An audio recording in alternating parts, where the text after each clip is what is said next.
that. Now, shifting focus, the showdown over the Manipur issue is expected to continue today as well on the 6th day of the Parliament monsoon session. Now, the opposition plans to step up the attack on the government. All MPs belonging to the opposition front, the INDIA, will be wearing black clothes and bands as a mark of protest against the Manipur issue. Now, apart from this, they will also protest in the Rajya Sabha over Leader of Opposition Mallikarjunkharge's microphone being switched off. Remember, Mallikarjunkharge had accused the government of humiliating him, while the government has accused the opposition of not behaving properly in Parliament and not allowing the Parliament to proceed. This comes a day after a no-confidence motion was moved by the Congress and the BRS, and it was accepted by the Speaker. Now, the motion was moved by the Congress to mount pressure on the central government over the violence in Manipur. Meanwhile, floor leaders of the opposition front will meet the Rajya Sabha Leader of Opposition, Mallikarjunkharge, to discuss the urgent issues to be discussed in the Parliament today. Govt joins us. Govt, your notice has been admitted. The discussion is going to happen sometime soon. But is this the only tool that the opposition really had in terms of, bringing a no-confidence motion? Because that's been defeated in the past also. The India Alliance is well aware of our numbers and our strength in Lok Sabha, but it is a matter of sending a message of solidarity to Manipur. What is at stake is our domestic security, territorial integrity, and an effort to heal the wounds that the people of Manipur have felt. What message is the government sending by the Prime Minister by not visiting Manipur? What message is the government already sent by the Prime Minister waiting for 78 days to open his mouth, that too after Chief Justice observations? And what message are they still trying to say? That there are other bills which are of much more importance than the issue of Manipur, that there are other meetings which are much more important for the Prime Minister to attend instead of coming inside Parliament and addressing the nation. In the past, there have been conflicts across India, and whenever there has been a conflict of this scale, of this magnitude, Prime Minister, irrespective of whichever political party they belong to, they have always confronted the issue head-on. They have taken personal initiative, they have taken personal leadership, and it is quite disappointing for the Prime Minister to almost kind of show his back to the people of Manipur. And that is what the message India Alliance wants to send, that the Prime Minister may have forgotten, but India Alliance for sure stands with the people of Manipur in their time of grief. Well, the government is saying that Home Minister is willing to reply, but you countered that as well. But is the opposition also willing to take a discussion on the safety and security of women in Rajasthan, Chhattisgarh, among the other states? It's quite unfortunate that after 78 days, when the Prime Minister spoke about Manipur, he spoke about atrocities against women. That is, of course, unfortunate. But there have been other human rights violations in Manipur. Ordinary people have felt defenseless, so much so that they have stormed police stations and taken arms. 6,000 weapons have been looted from police stations by people, ordinary people, you and me. You tell me which part of India has seen such a breakdown of law and order, where a union minister's house of this government, Ranjan Singh, his house has been burned.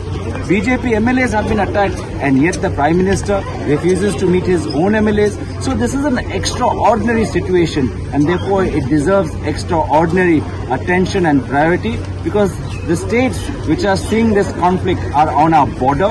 It is a matter of territorial integrity and domestic security, and it behooves the Prime Minister to come to the Parliament and speak to the people of India, and let a message of peace and solidarity go to the people of India, especially to the people of Manipur. We're crossing over to CNN News 18's senior editor, Pallavi Ghosh, who's joining us live. She's been tracking everything that's been taking place in Parliament as the monsoon session continues. Pallavi, good morning. Before you take us through what happened yesterday, essentially, what can we expect to take place today on day 6? So basically today, the opposition party, that's the India Front, they've decided to wear black bands and black outfits in protest. And the reason is, one, of course, not discussion of Manipur in Rajya Sabha particularly, but the second is also what they call the arbitrary treatment meted out to the opposition leaders. You must have seen yesterday in Rajya Sabha where you had a very agitated Mallikarjunkharge standing up and saying that I have been insulted.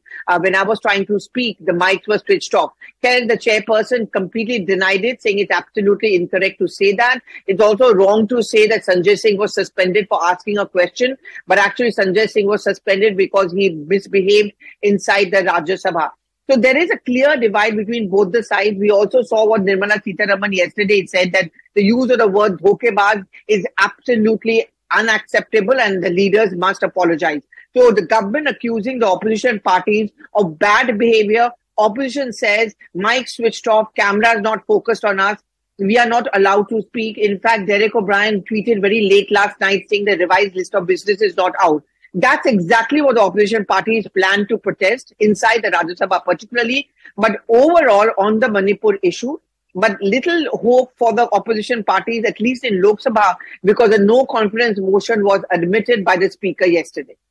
Talking about the no confidence motion that was essentially put forth by both the Congress and the BRS, can we expect other parties to also put in a separate no confidence motion? And can you also tell us more about the significance of this motion?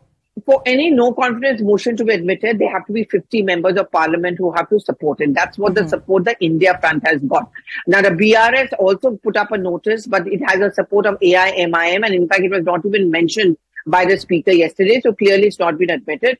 I think the divide is very clear. Most of the India front parties are obviously going to be with the India front motion on the no confidence notice. And clearly the BRS and the AIMIM may not be able to notch up the numbers.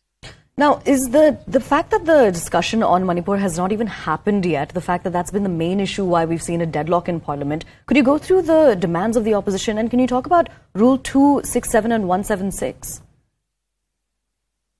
So the main demand of the opposition parties is actually to get the Prime Minister to speak. And they devised this strategy of the opposition unity in Parliament, in Lok Sabha.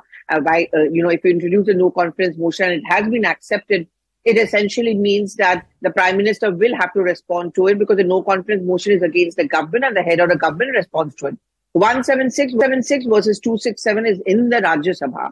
No confidence motion cannot be brought in there. So 176 means quick, short duration discussion, does not require any voting, does not require any notice and motion. 267, suspension of every business of the House till that discussion takes place. It also requires a motion and a notice. And that's the reason why the government says we don't need it under Rule 267. All right, Pallavi, thank you so much for joining us and bringing us those very important details. Remember, day 6 of the Parliament's monsoon session is going to begin at 11 a.m., so stay tuned.